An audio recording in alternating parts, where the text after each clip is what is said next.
चलो। वन रक्षक लापरवाही से।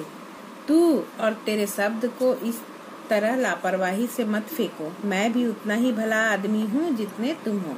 वन रक्षक राजा से कहता है कि तू और तेरे शब्द तो इस तरह लापरवाही से मत फेंको।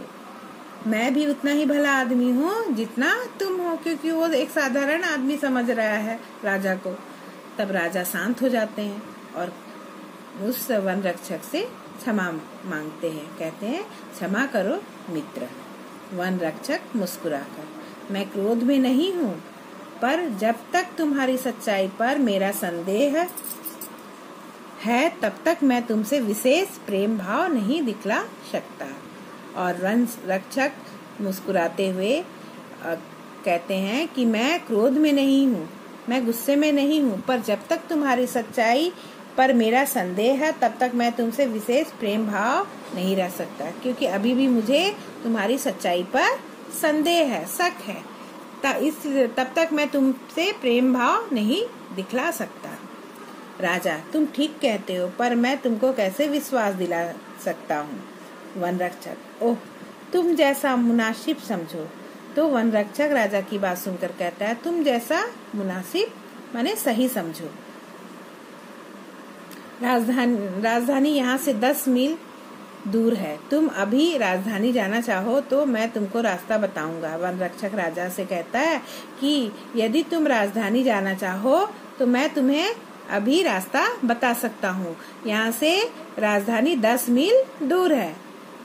अगर तुम रात भर इस गरीब के घर में टिकना पसंद करो तो मेरे सिर आँखों पर रहो। सवेरे मैं तुम्हारे साथ चलूंगा। और राजा से कहता है वन रक्षक, यदि तुम रात भर भी इस गरीब के घर में यदि ठहरना चाहो तो वो भी सही है, तो मेरे सिर आँखों पर रहो।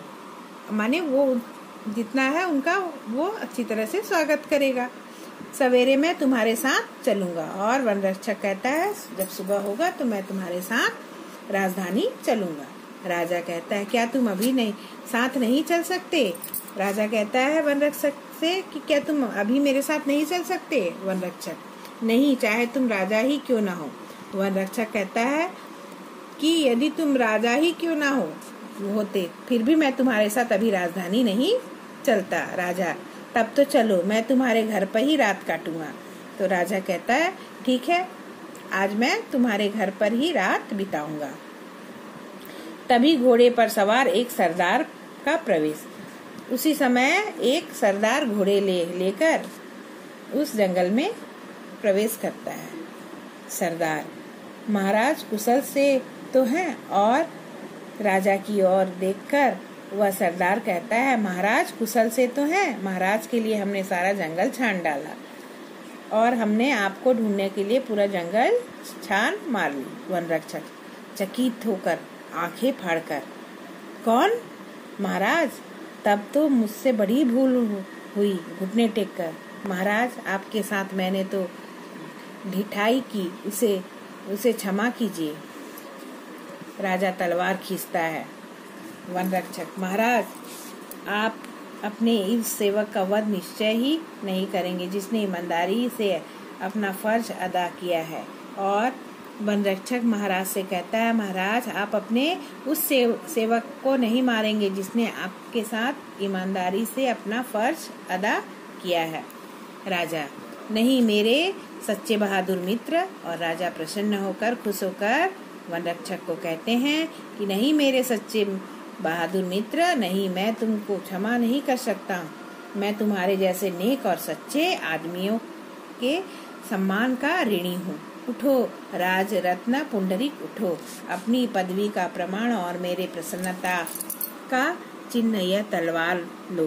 तुमने हमें जो सुख दिया है उसके लिए 1000 रुपए सालाना का पुरस्कार तुमको जीवन भर मिलता रहेगा।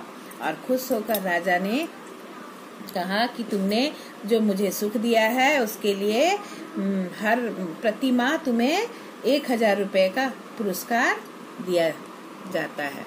राजा तलवार देता है। पुंडरीक घुटने टेक कर उसे दोनों हाथों से लेता है और माथे से छुआता है। फिर खड़े होकर राजा को प्रणाम करता है। राजा पुंडरीक, पुंडरीक महाराज, राजा चलो हमें महल तक पहुँचाओ। और राजा फिर पुंडरीक को कहते हैं कि चलो हमें महल तक पहुँचाओ। राजा, आज तुम मेरे मेहमान रहोगे। और राजा पुंडरीक से कहते हैं कि आज तुम मेरे यहाँ मेहमान रहोगे। पुंडरीक प्रसन्न होकर, खुश होकर वह सिर झुका लेता है और महाराज से कहता है, राजा से कहता है, जो हुक्म महाराज।